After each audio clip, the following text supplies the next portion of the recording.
Tiene que haber un alineamiento federativo. El gobierno central tiene que cooperar, los estaduales también, o provinciales, y la ciudad tiene que hacer una agenda estratégica de desarrollo sostenible. No hay que hablar más de desarrollo a todo costo. Tenemos que hacer una combinación de lo social con lo ambiental.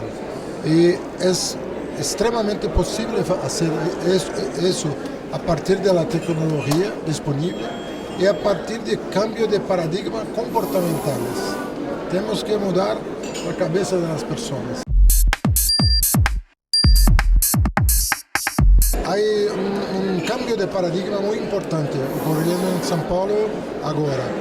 Primero, la total apoyo al transporte público. Toda calle tiene una faixa exclusiva para autobús y no importa, no puede reclamar ninguém porque tenemos que hacer un compromiso con las emisiones de carbono y los vehículos, los carros son poluentes. Tenemos que hacer un cambio del transporte individual, inclusive con car sharing, carpooling, sí, que son instancias nuevas que la tecnología permite. En otro caso, el cambio de paradigma en la iluminación pública. Todo el parque está siendo cambiado para LED, con LED, lámpara LED, LED. El consumo de energía cae baja desde 50%. luego. Entonces tenemos ahí un impacto muy fuerte en la generación de energía renovable a bajo costo.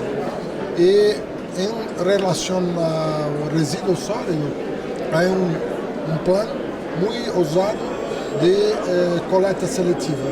Estamos haciendo coleta selectiva en toda la ciudad. Ya atingimos todos los distritos de la capital, son 96 distritos, todos con oferta de coleta selectiva.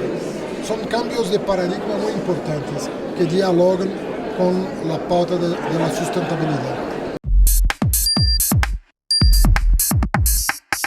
Tenemos alcaldes en Latinoamérica que tienen expresión internacional. Paz es uno, pero Peñalosa en Bogotá es otro. Tivemos el alcalde de Curitiba en los años 70, 80, ha hecho un trabajo muy visible internacionalmente. Tenemos prefeitos muy comprometidos en Latinoamérica y tenemos políticas públicas de proyección internacional.